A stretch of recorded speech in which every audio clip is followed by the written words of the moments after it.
today we'll finish up with virus entry, mostly having to do with pharmacology and various different drugs that are involved in the entry process. It's actually kind of a nice review for entry. And then we'll start talking about the individual families of different viruses, starting out with RNA phage, and talk a little bit about phage just in general.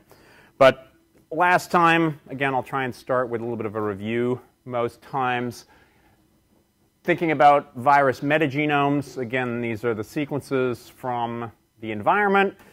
We talked about the ICTV, which has, okay, where are we at today? Vishnu, ready? How many ICTV families are there? Yeah. Pardon? About 4,000 actually species, and I should have said species. I misspoke when I said families. But lots and lots and lots of new ones, again, through this new sequencing which people have been doing. Then we talked about receptors. What are virus receptors? Stephen Alcaraz?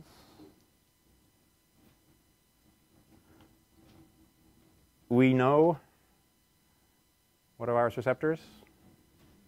Not you all the time. I know your name isn't all of these same people. Laman Badr? Yeah. They're proteins, but also other cell surface molecules.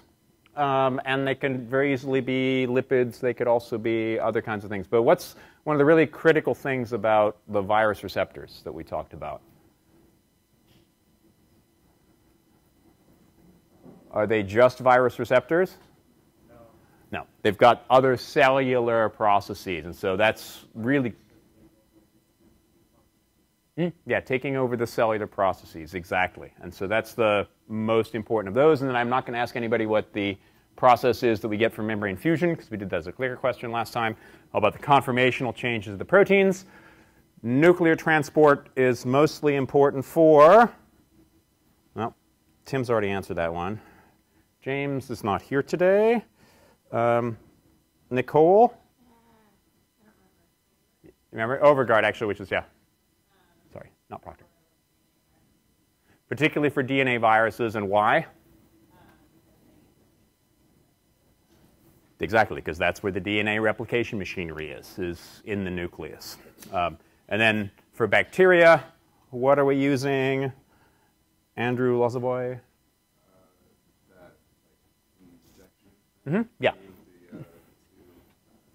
Through the membranes. And so particularly for bacteriophage T4, we'll see it works differently for a number of other different bacteriophage as we move through the next couple of lectures.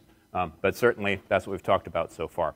So antiviral therapies for virus entry. And this is, again, this is a great review in terms of thinking about how virus entry takes place. And you could really also talk about this in terms of virus genome entry, because that's really the important thing that we're thinking about here. So there are really sort of two classes of drugs and two ways that these viruses are getting inside of the cells. As you say, the virus genomes are getting inside the cells.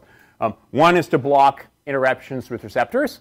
So clearly, virus receptors themselves, they're normal, cellular macromolecules on the outside surface, so this can be a little bit of an issue. But if you can block the binding of the virion, that's going to be something which is very specific. And this is exactly how vaccines work. Vaccines work, at least the ones that stimulate B cells, they're T-cell vaccines too, different story. But it's the antibody production which literally is going to bind onto those virions and block that receptor binding protein from interacting. Yeah?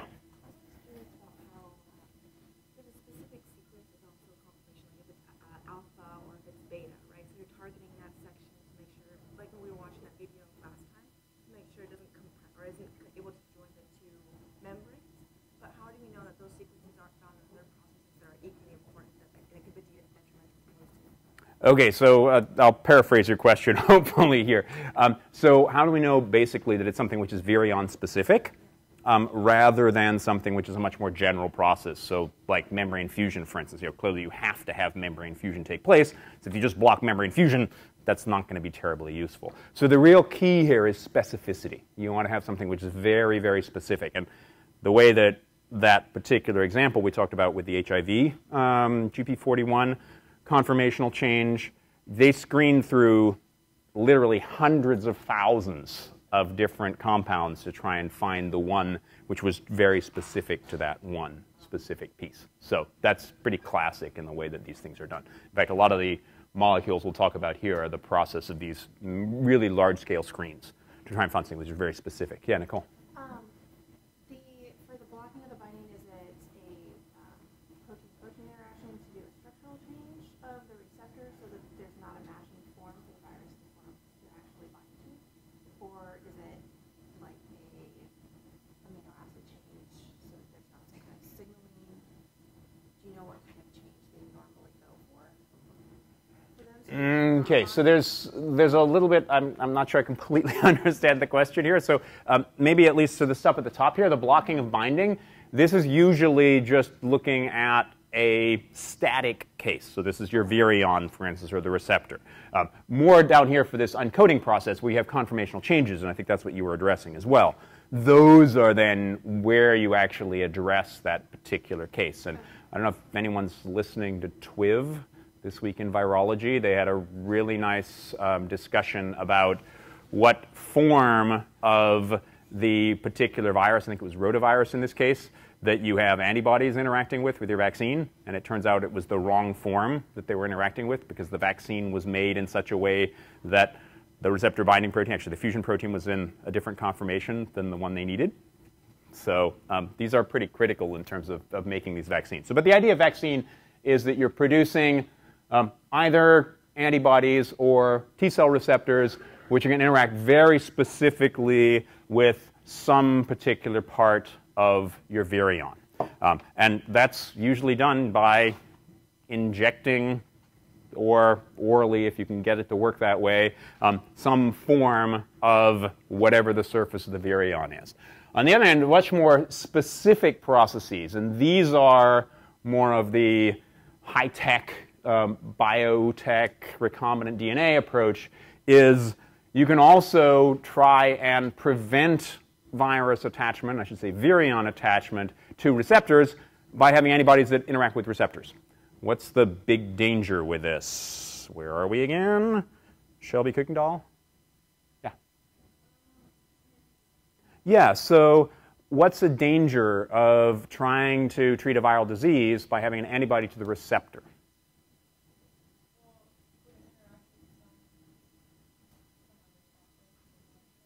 Yeah, exactly. As we just talked about, receptors are going to be involved in other cellular processes. So you may block virus binding, but you may also be blocking a bunch of other things. Another process, and this was really popular and unfortunately didn't end up working out, is the whole idea of making a whole bunch of extra receptor that's not associated with cells and basically fooling the virion into binding that instead of binding to cells. There was a whole set of anti-HIV drugs where they made soluble CD4. You know, CD4 is the main receptor for HIV, and seemed to work reasonably well, but unfortunately got degraded very rapidly. It was not very stable. So again, all this is just literally blocking that receptor binding protein and receptor interaction. The next step, of course, you have uncoating, which takes place. Some of these are really involved in changing that conformational change, which we said is really important for getting either membrane fusion, and as we'll see for a lot of the naked viruses, you also need to have some kind of interactions. There's also this channel inhibitor.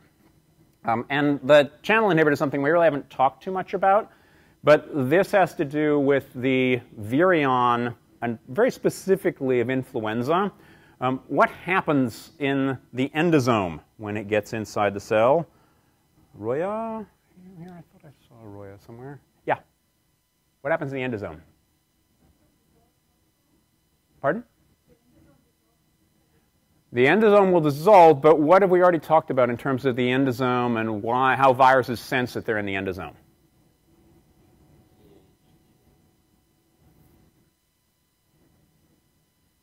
Yeah. What was it? pH change. So it's the pH change in the endosome. That's how the virus knows, again, to totally over-anthropomorphize here, that it's inside the endosome, and then you have the conformational change that takes place. Turns out that for flu, you also have a conformational change that happens on the inside of the virion as well, also due to a pH change. And how that pH change happens is through this M2 protein, matrix. We already talked a little bit about matrix already, that allows these hydrogen ions to get into the very inside of the virus, past that membrane. And that pH change is also important for releasing the rest of the virus genome. Yeah? Is the soluble CD4 for the HIV therapy that wasn't working super well, was that intravenously administered and like using bioproduction and produced, or was it produced in vivo? So the question is, for the soluble CD4, how is it administered? I have absolutely no clue. I could probably find out. Yeah? What degrades the soluble CD4? Extracellular proteases, for the most part. There are a lot of proteases in the interstitial space that seem to be degrading that. So that seems to be the main way that they're getting degraded. Also, just protein therapeutics are problematic because they're usually not very stable in general. Quick aside here, full disclosure, I have a company that's working on trying to deal with that. But totally different story. We can talk about some other time. But again, these other ones here, Pliconaril, I have no idea how to pronounce this properly, or Arildone, these are all involved in these conformational changes that happen in proteins, a lot like what we were looking at for the HIV before. So this is one example. This is Amantadine.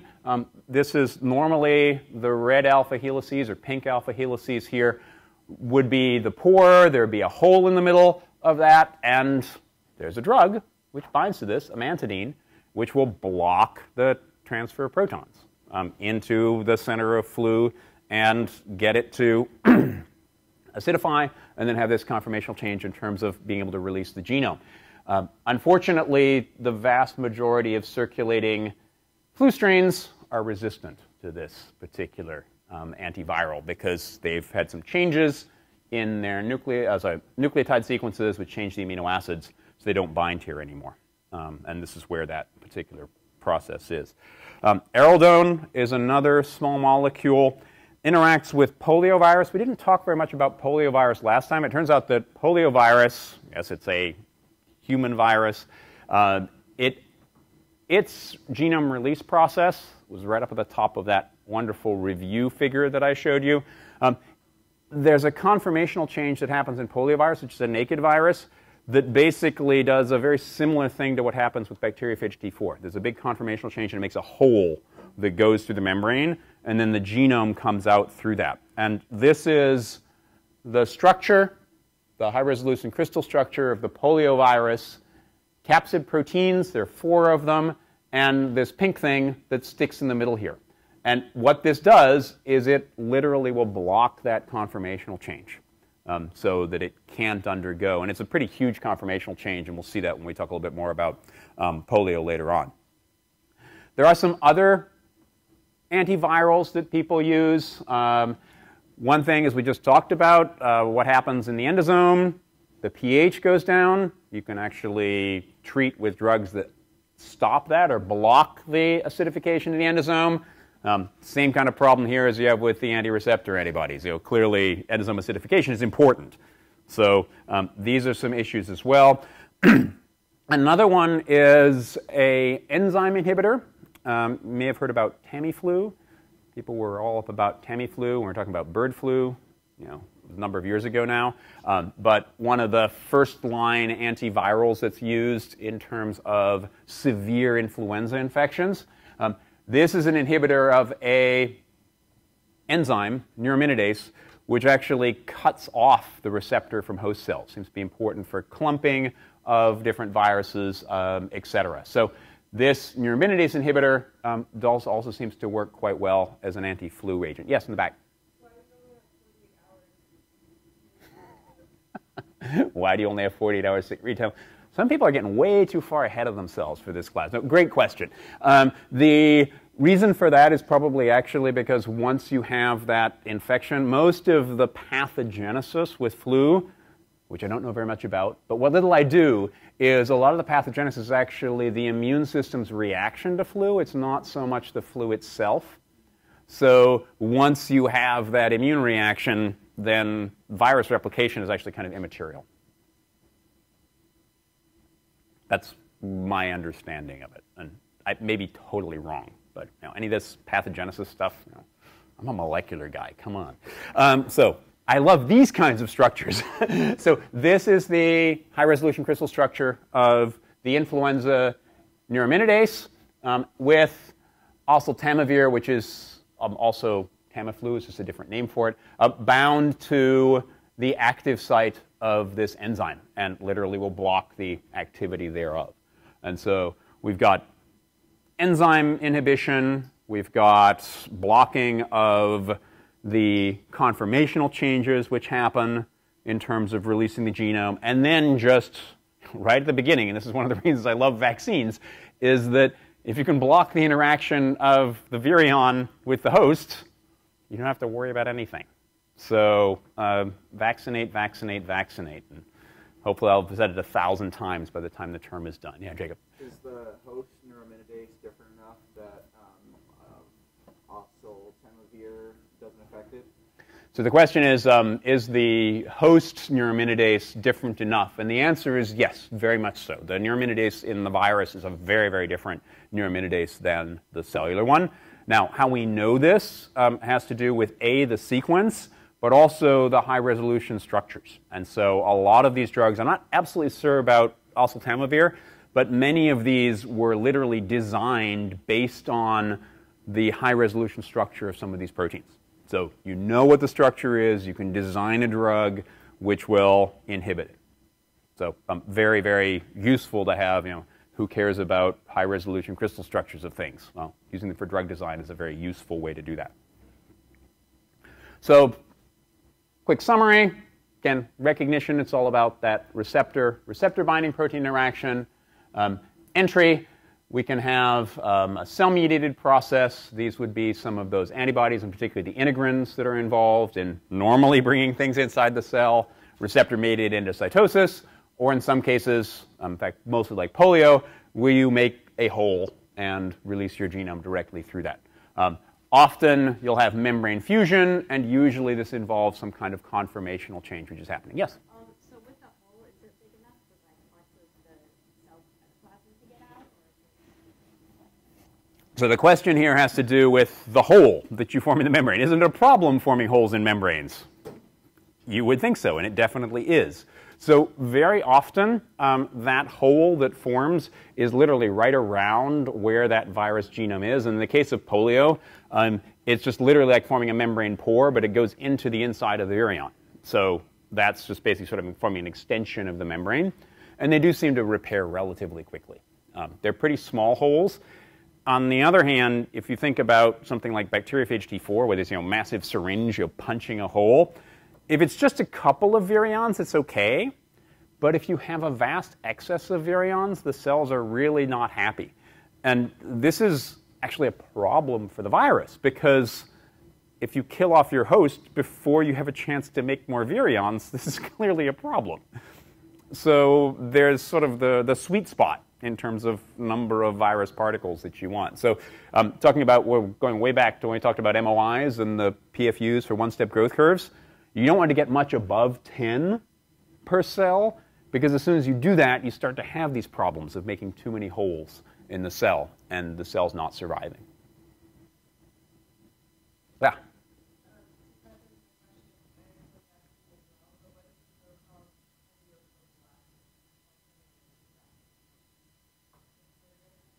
Homeoprophylaxis. Anytime I hear homeo, I sort of try and run away. We can maybe, so I do not know the whole, homeopathy is a crock of ... And there have been some really good scientific studies that show that that's in fact the case. But I haven't heard that particular process. Yeah?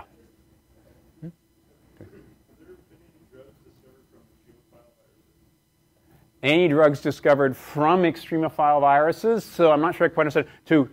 treat extremophile viruses, either to block any of their interactions, or ones that work on the non-extremophile viruses, i.e. the ones that we care about and spend too much money studying, in terms of actual then antivirals from that.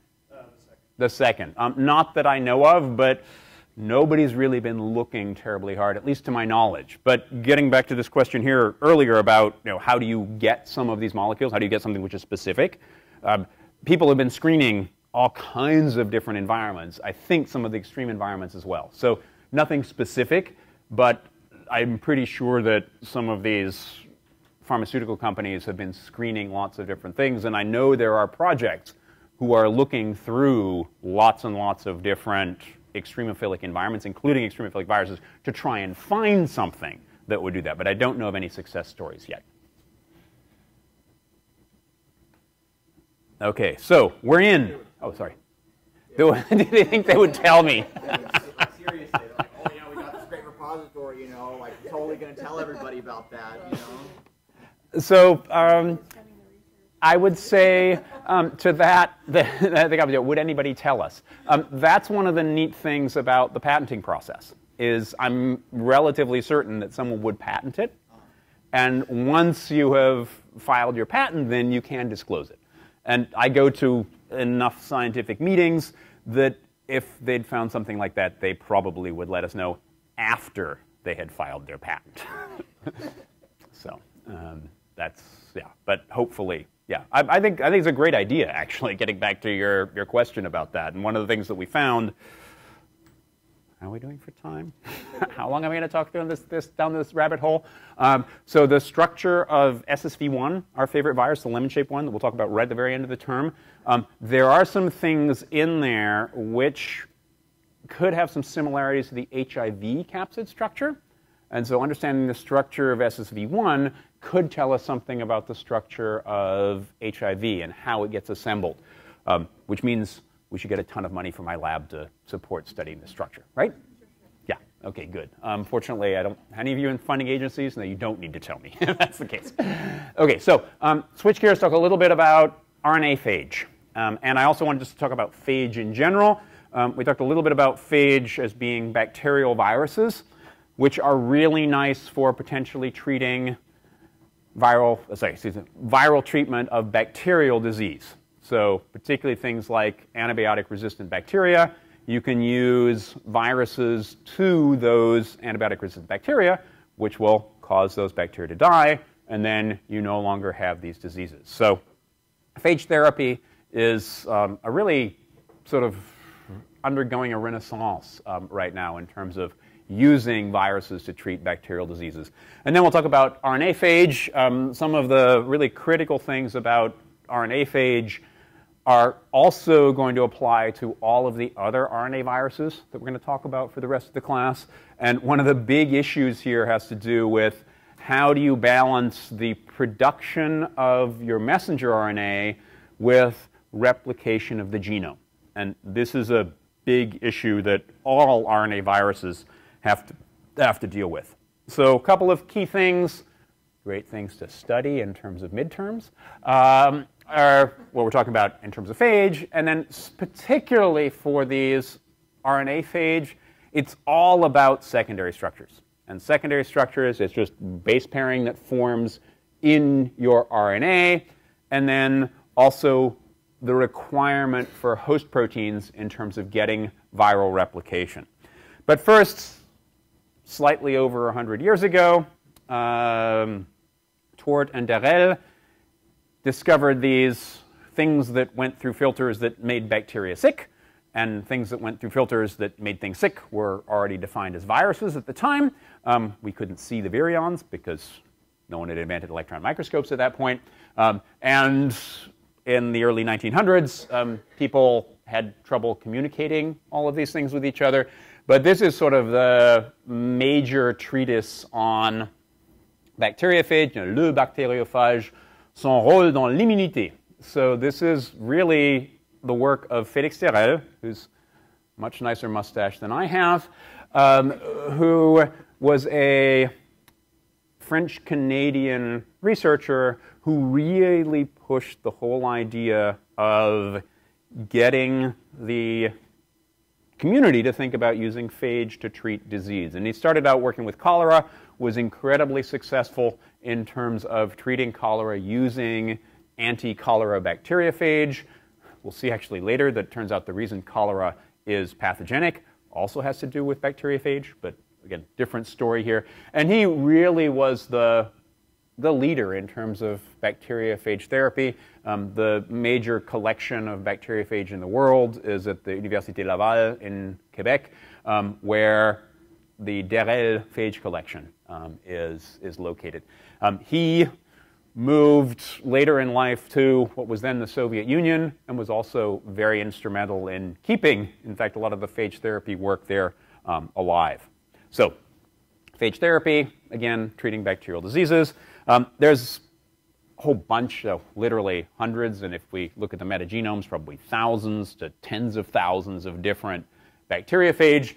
We're going to talk just about these small RNA phage. Turns out that most of those viruses infecting bacteria are double-stranded DNA viruses. There are only a few of these RNA phage, and for a long time people thought there were only 3 or 4, and again we did metagenomics, and so we found there's a whole bunch more. Most of the times when I start talking about a different virus, we'll go through this sort of outline here, how they were discovered, what the structure looks like, some aspects of how their replication, and then other cool stuff. Usually the other cool stuff at the bottom here for most of the viruses of humans is going to be how they make us sick. And for these, of course, it's not how they make us sick. They may actually be able to be used for, excuse me, the process of killing off bacteria. But here there's actually some really fascinating biotechnology that you can use what we've learned from these particular viruses. So where were these bacteriophage discovered?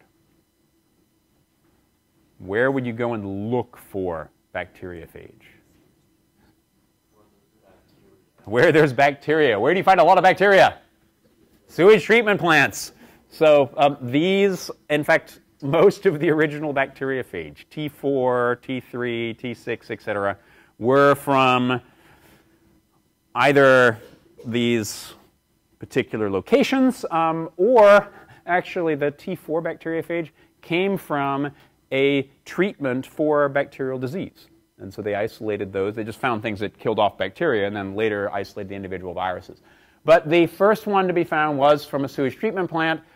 Ridiculously large numbers that you find in sewage treatment plants of these RNA phage, up to 10 to the 7th virions per milliliter, and this is actually PFUs per milliliter. And partly because of this, and you find this in all kind of sewage, you can detect sewage contamination by just looking for these particular viruses. So a lot of time people, when they talk about you've got coliphage infection on a beach, how do people know? They've actually seen that there's these RNA phage, which are present in a particular sample. So the other thing that was found here, again, this was much later on that people decided to use this as a plaque assay for looking for sewage contamination. The sewage was just taken, put onto E. coli, and then the screen was done to see which of these were dependent on the F pilus. So the F pilus is the conjugation or sex pilus of E. coli, and you have some that have it, some that don't. And they were specifically looking for viruses that would infect those that had the F pilus versus those that didn't. And this was also a great selection, so if you're trying to do genetic screens, find things that had F or didn't have F, you could use these viruses to kill them off. So these are the F2, the original ones of these which are found. Levy virus being very light. Not surprisingly, they're also really small. Q beta is a slightly larger one of these viruses, and we'll look at the genome in just a second.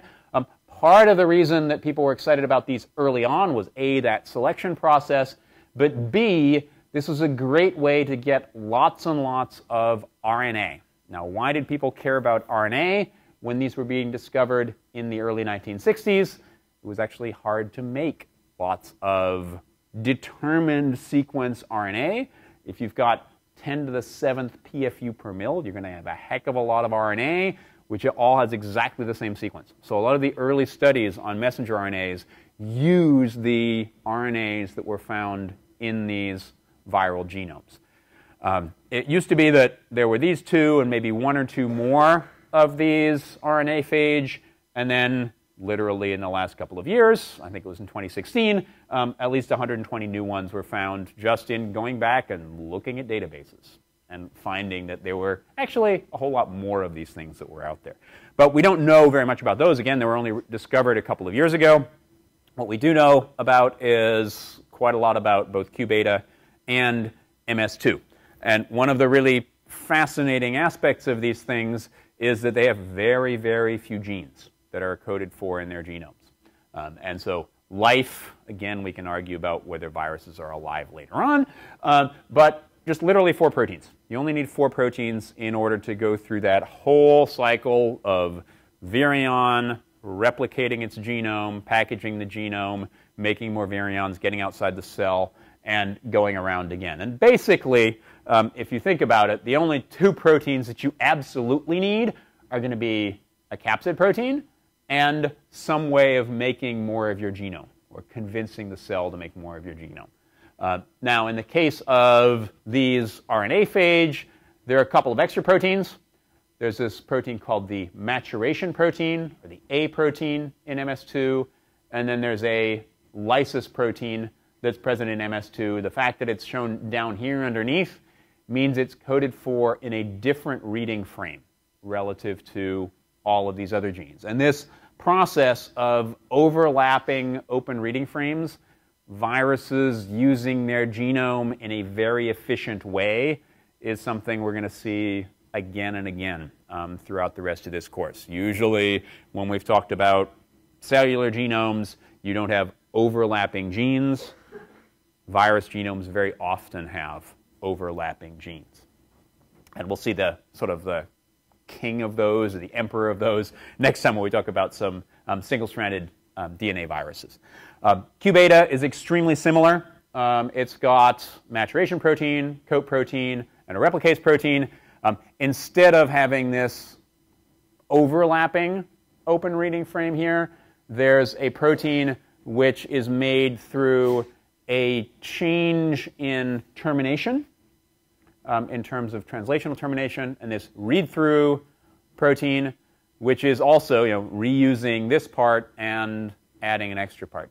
These are on the order of 3,000 to 4,000 nucleotides in length, so really pretty small. And again, these are RNA viruses.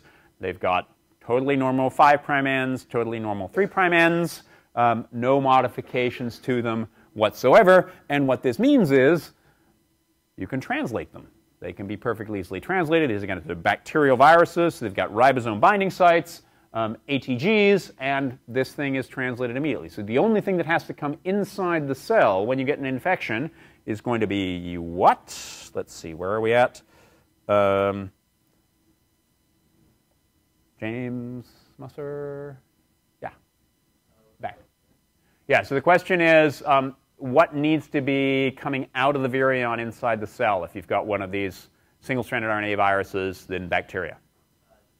Exactly, just the RNA needs to come in. And then we'll see again, this is, I'm spending a long time talking about this because we'll talk a lot more about these different RNA viruses as we move on through the rest of the course. So these are what the genomes look like. The structure was one of the very earliest to be studied, is a T=3 icosahedral structure. How do we know? You've got a 5-fold axis of symmetry here. You've got a 5-fold axis of symmetry here.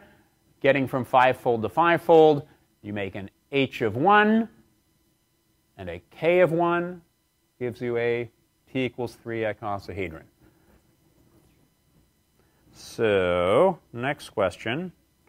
Kyle Arildone, what does that mean about number of capsid proteins that we have? T=3. Regular quasi-equivalent icosahedron, T=3. Pardon? So how many capsid proteins? If it's just one protein, how many would you have in a regular T=3 quasi-symmetric icosahedron? Why is the T number so useful? Why do I bother beating it into your heads? So T number times a really great number, 60. So how many capsid proteins? If it equals 3. 60 times 3 is We're going to whip out your calculators. Shouldn't be necessary. I hope you get your calculators. The 180 capsid protein subunits. So also happens to be right here. If you could, okay, it's kind of small, so it's hard to read. But 180 capsid protein. So just knowing that it's a quasi-equivalent icosahedral structure, and T equals 3, 180. T equals 1 is going to be how many? 60. Good. Okay. So this is absolutely wonderful and beautiful, except for the fact it's wrong. This particular structure was actually made just with the coat protein. It's actually not the structure which is made of a real virion. Those real virions also have the maturation protein somewhere in this structure, and we don't actually know where it is. Yeah, okay, obviously on the backside, wherever it is on the backside. Exactly. So it's supposed to be a three-dimensional structure, so how you can get a back of a three-dimensional structure, I'm not entirely clear. So the other thing which is true of this particular particle, lacking that maturation protein, is it's really sensitive to RNase. And so somehow the RNase can get into the particle in the absence of this maturation protein. And again, it's not entirely clear where that maturation protein is. The maturation protein also seems to be the receptor binding protein, which also tells you it's probably on the outside, the backside of the virion, because that's what interacts with the pilus. And this is a little hard to see, the electron micrograph up the top here. Here's a poor E. coli with all of these F. pili on the outside. Again, this is F. pili dependent. Each of these is completely loaded with these individual virions. So the MOI here is probably something like 250.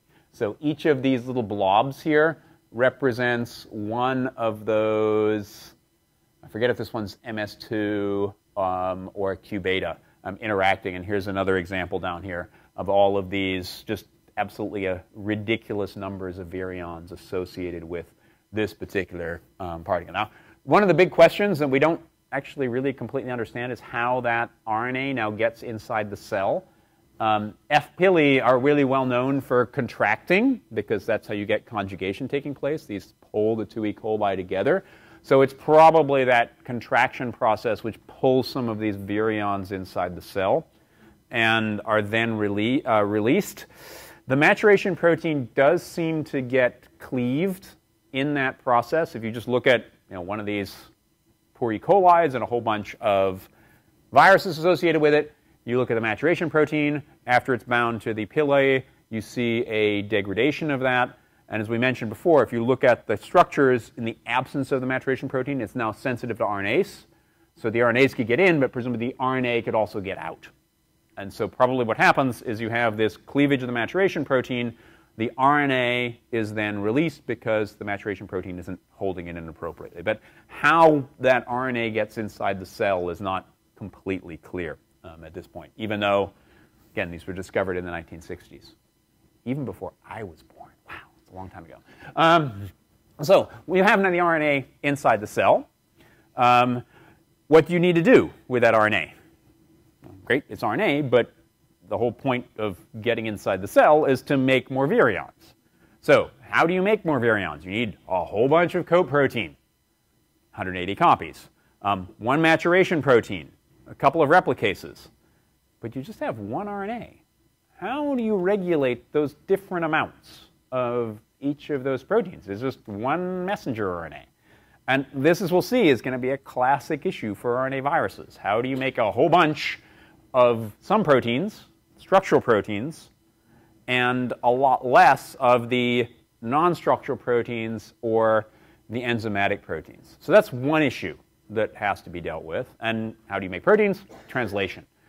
The other thing that happens is what's sort of shown down here in the cartoon, is that your replicase has to go from 5' to 3', and we've talked about this ad nauseum in that other class in previous terms.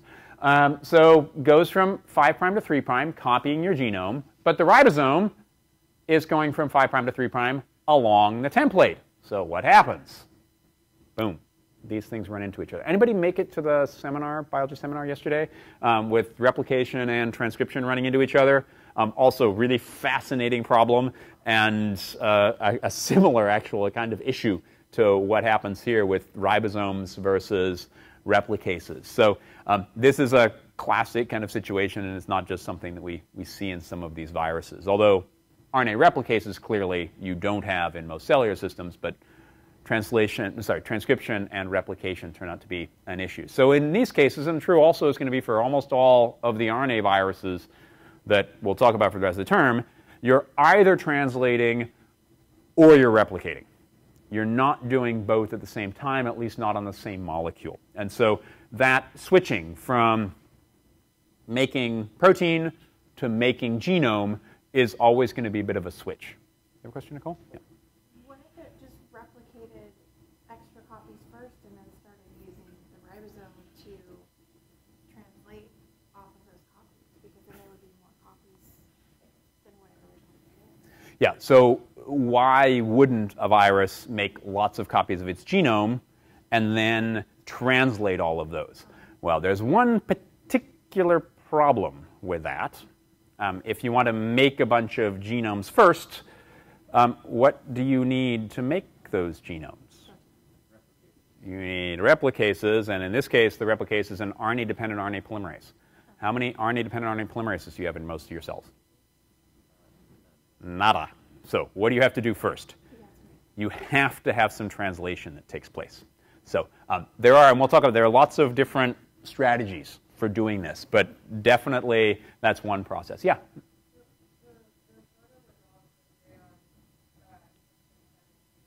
Mm-hmm.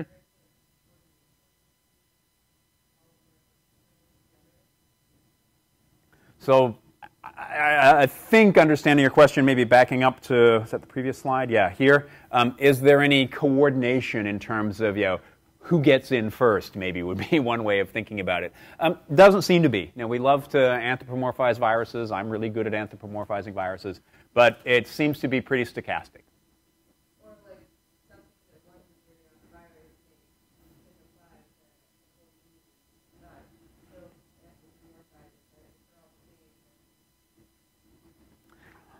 makes So, yeah, so basically, I guess correct me again if I'm wrong here, is there virus-to-virus communication? Maybe is one way of thinking about it.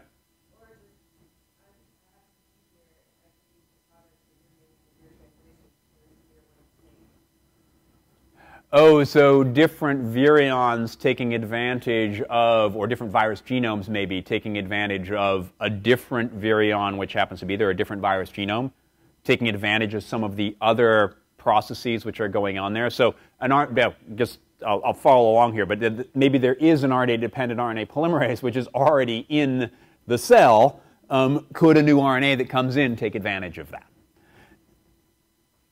Good question. I don't know of any specific examples of that. We talked briefly about these things called satellite viruses, where the replication of one virus is dependent on an infection of another one. And so that's probably the closest that we'll get. And when we talk about adenoviruses, adeno-associated viruses, those are the ones that are probably the most directly connected that we'll be talking about in this class. Okay, more questions about this. So let's go through the case now for these RNA phage. And this is now going to be a different solution to the same problems, making different amounts of different proteins and dealing with replication versus translation. And of course, again, first thing you need to do is translate one of your replicases, unless you happen to have one already in your back pocket, as it were, when you come in. So the take-home message for all of these RNA phage is it's all about secondary structure. It's all about how the RNA is binding to itself. So the first thing that happens as soon as you have the injection of this RNA into the cell, again, not completely clear how that happens, is you start to get translation. And the first thing that gets translated is the coat protein. And that's probably because you need the most of it. And the reason that it gets translated to start with is the start position for the coat protein is not in a really stable secondary structure. So ribosomes can come and bind to this and start to translate. And then once it starts translating, the translation process, translation is always going to need single-stranded RNA, it starts to pull apart the rest of all of these secondary structures. And what will happen here is, most important, is these two secondary structures. It's called the MJ secondary structure, which is a double-stranded piece, and a hairpin, which has the start codon for the replicase in it. So this MJ is blocking the translation of the replicase right when you come in, but as soon as you start translating this coat protein, now you can start translating the replicase. And that's just shown in a cartoon form here. Here's a ribosome which is translating your coat protein gene. As soon as it starts getting through this coat protein gene, it gets to the end here. As it pulls apart this helix in order to get to the termination, now we have the start codon here and the Shine-Dargano site for the replicase. So you start making coat protein, and after you've made a certain amount of coat protein, then you can start making replicase. Once you've made replicase, of course, now you can start making more of the genome. And we'll talk about how that happens in just a second here. So we've got our coat protein, we've got our replicase. There are two more proteins that we need to deal with, the maturation protein and the lysis protein. The lysis protein, not surprisingly, what does it do? Lyses the cell. When do you want to have your lysis protein? Very much at the end. So how do you make sure that you only have your lysis protein at the very end? In the case of these RNA phage, what happens is you have this, again, overlapping open reading frame. What happens is, in a few cases, and very few cases, which is important because you don't want to make it too soon, the ribosome doesn't just fall off of the RNA once it gets to the end. It seems to scoot back along the RNA and start the lysis protein. Happens at very low frequency, again, about 5% of the time here, where the ribosome, instead of falling off, it will go back and start here at the lysis. And you end up then getting a small amount of your lysis protein at the very end. So that's your lysis protein, our replicase protein, and our coat protein. Now we need to decide how to replicate. This problem of replication versus transcription, or I'd say translation, excuse me, replication versus translation. So how do you get this to go on? As I said before, the first thing that happens, right, as you start coming into the cell, what starts being translated first? The coat protein. So coat protein, lots and lots of coat protein, because that's what you need the most of. Well, if you want to have your replicase not running into this ribosome that's making a whole bunch of coat protein, you want to stop that from being made. And one of the ways that that happens is the replicase protein itself actually will bind to the start codon for the coat protein. So if we look here, here's our start. Once we've made our replicase, I think it's actually back on this slide here, replicase will bind over here, and that will stop translation of this major translation that's taking place from the coat protein. So you've stopped translation of the coat protein. That's most of the translation that's going on. The other thing which is really important in terms of all of these RNA viruses is that negative strand and positive strands actually don't bind to each other very well. If they did, this would be a really pretty major problem, because you're going to have to be pulling apart these strands. You need RNA helicase activity in order to pulling apart the two strands. And most of the stability here seems to be the secondary structures which are forming particularly in the positive strand. So you make first a new strand, and we talked about positive strand RNAs and negative strand RNAs, and we talked about Baltimore classifications. Anytime you have your positive strand RNA, which is all these RNA phage are, you need to make a negative strand, because that's the only way you can then make positive strands. You have to go from positive to negative to positive. You always have to have that negative intermediate, because there are no polymerases which can replicate in the same orientation. So what do you need to do to make this happen. And people found through studying that it turns out you actually needed a bunch of host proteins as well as the viral replicase, the RNA-dependent RNA polymerase. So what are those host proteins? People were actually really kind of surprised to find there were all of these, EFTU, EFTS, S1. What are these proteins involved in, and who are we at now? Victoria Hall. Yeah. Translation. Why would you want translation proteins when you're trying to make an RNA copy of your genome?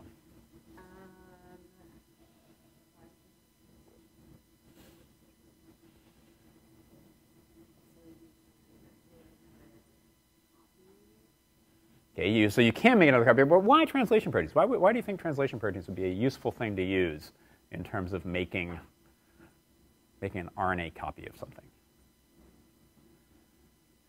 Okay. Because they can, I don't know, just because they can produce the copy, need all the in order to make the copy. What are we talking about as being the problem? One of the big problems here. So it's the competition that's happening. The conflict that we talked about that was yesterday in the seminar. Between the machinery, right. Replication And translation.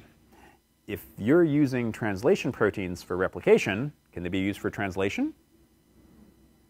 No. So you're actually taking those proteins away so they can't be used for translation. So that makes one really good point.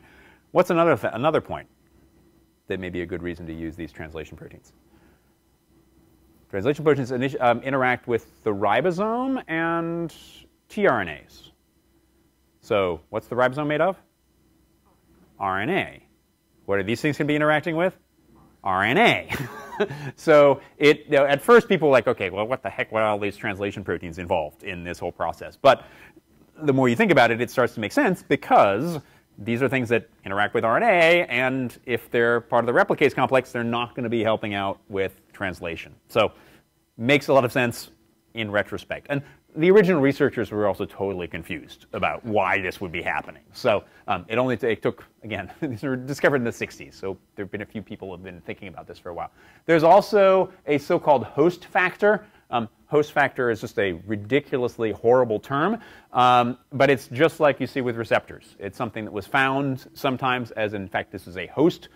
What bacterial geneticists do, they break things and figure out what they broke, and again, they found this mutant that was required for replicating these genomes. Turns out it's a poly-A binding protein, which is also base paired to the 3' end of the genome, and that is also absolutely critical for this process. The genome itself starts with a guanosine residue. Guanosine is also what's associated with EFTU because that's the elongation factor, which is a GTPase. So people think that the start, and it's always a problem, where do you start? How do you start these kinds of things, particularly if you're thinking about a whole genome? Usually, if you're doing transcription, you have a promoter, so you can bind somewhere, and then you start at a specific place downstream of that. If you've got a genome, there's no upstream. Where do you get to, and where do you start from? And this is another issue that we'll talk about a lot more when we talk about these other RNA viruses later on. So it does start with a G residue, and it may actually be stealing that from this GTPase, which is involved in translation. And then at the very end of the genome, it adds a residue, probably having to do with this host factor being bound to the genome. So that's making your minus strand. Just a second. So minus strand, which is great. You've got a minus strand, but what gets packaged in the virion? The positive strand. So you have to do both of these things, and they have to be happening hopefully in such a way we have a lot more of your positive strand and a lot less of that negative strand. So we'll talk about how that happens in just a second. Yeah?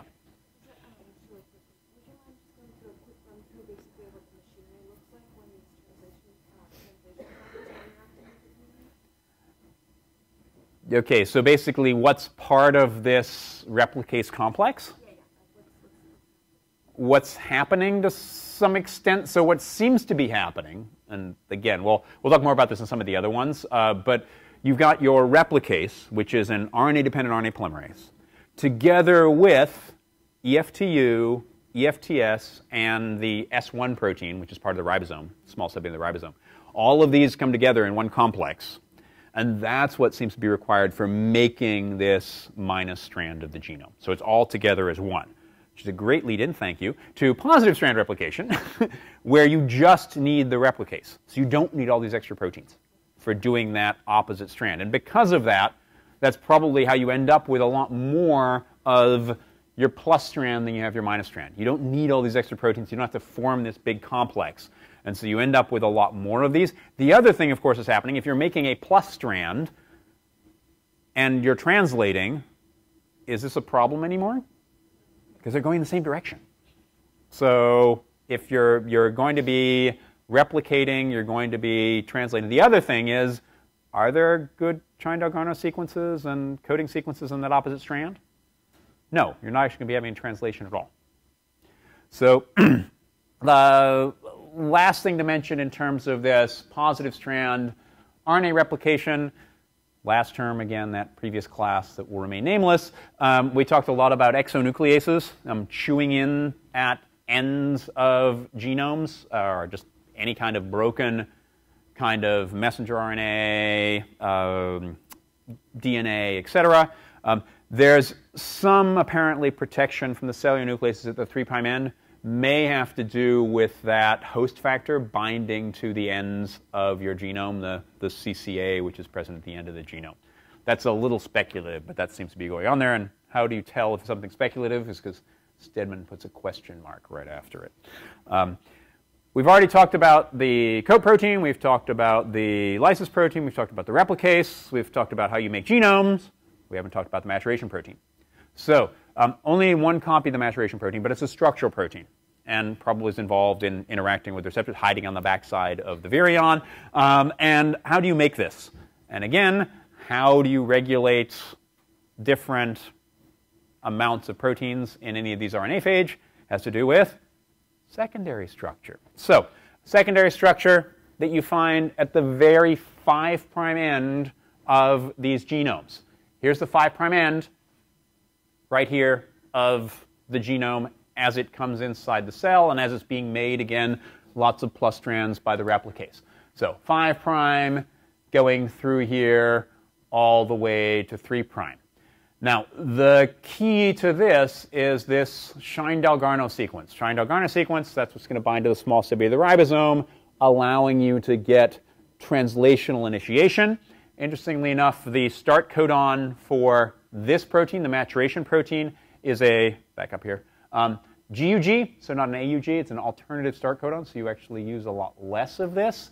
But the main thing is being able to bind this Shine-Dalgarno sequence. And as you'll see, this Shine-Dalgarno sequence is pretty seriously base paired already with itself and the rest of the genome. So it turns out the only way that you can get translation of the maturation protein is once you've made a new copy of your positive strand, there's actually a different kind of secondary structure we can form just as this 5' end is being made. So again, this is a 5' end being copied from your negative strand of the genome. As this is being made, it forms a secondary structure which makes a hairpin and takes this complementary sequence that normally would be binding to your Shine-Dalgarno sequence, and that complementary interaction now is no longer there. The ribosome can bind. So the only time you're making the maturation protein is after you've made new positive strands. The first positive strand that comes in looks like this. So you're not going to get any translation of the maturation protein from that.